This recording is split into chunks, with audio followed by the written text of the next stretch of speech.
ఎంఎన్సీలు job ఇస్తున్నారు కానీ ప్రాజెక్టులు ఇవ్వట్లేదు. Is working as a DevOps with AWS work చేస్తా ఉన్నారు. అయితే డెవాప్స్ కంపెనీ ఏం ఎక్స్పెక్ట్ చేస్తా ఉంది, డెవాప్స్ విత్ ఏడబ్ల్యూఎస్తో పాటు సంబంధం లేకుండా సర్వీస్ నో కూడా నేర్చుకోమంటా ఉంది. సో నెక్స్ట్ సర్వీస్ నో ప్రాజెక్ట్ ఉంది, నీకు సర్వీస్ నో ప్రాజెక్ట్ ఇస్తాం అనుకుంటున్నాను, నువ్వు నేర్చుకోవాలి అంటుంది.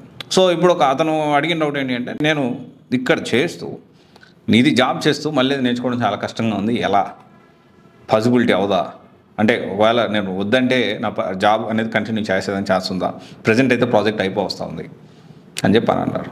అంటే జనరల్గా ఏంటి అంటే, ఇప్పుడున్న సిచ్యువేషన్లో ఇది నీకు మీకు ఎగ్జాంపుల్గా చెప్తున్నాను నేను. కంపెనీస్ ఎలా ఆలోచిస్తున్నాయంటే, మనకి కంపెనీలో ఏ ప్రాజెక్ట్ ఉంటే ఏ కోర్స్ ఉన్నా కానీ ఆ కోర్స్ ఇమీడియట్గా అప్డేట్ అయిపోయి కంపెనీస్ ఎక్స్పెక్ట్ చేస్తున్నాయి. ఇమీడియట్గా అప్డేట్ అయిపోయి మనము ఆ కోర్స్ నేర్చుకొని ఇమీడియట్గా ఆ ప్రాజెక్ట్లోకి వెళ్ళిపోవాలి. లేకపోతే కొన్ని రోజులు, ఒక 15 రోజులు 20 రోజులు బెంచ్లో ఉంచుతారు, తర్వాత రిలీవింగ్ ఇచ్చేస్తారు. ప్రజెంట్ సిచ్యువేషన్ అది. ర్యాట్ రేస్ అయిపోయింది, ఎలుకల్లాగా పరిగెత్తాల్సిన పరిస్థితి ఉంది ఇప్పుడు. మీరు అర్థం చేసుకోండి బయట సిచ్యువేషన్ ఎలా ఉందో. ఒక వాకింగ్ ఇంటర్వ్యూకి వెళ్తే తెలుస్తుంది, చాలామంది వస్తున్నారు ఒక వాకింగ్ ఇంటర్వ్యూకి. And at the same time ఇది ఒక సైడ్ అయితే, ఇంకో సైడ్ మంచి స్కిల్ ఉన్నాడు, ఖచ్చితంగా మంచి ప్యాకేజ్, హై ప్యాకేజీలు ఇచ్చి కూడా తీసుకుంటాను, ఇది ఇంకొక సైడ్. సో మనకి ఇక్కడ ఏంటి అంటే, ఖచ్చితంగా మనకు ఆప్షన్ లేదు, ఖచ్చితంగా హార్డ్ వర్క్ చేయాల్సిందే, అప్డేట్ అవ్వాల్సిందే. అప్డేట్ అవ్వకపోతే కంపెనీస్ రిలీవింగ్ ఇస్తున్నాయి.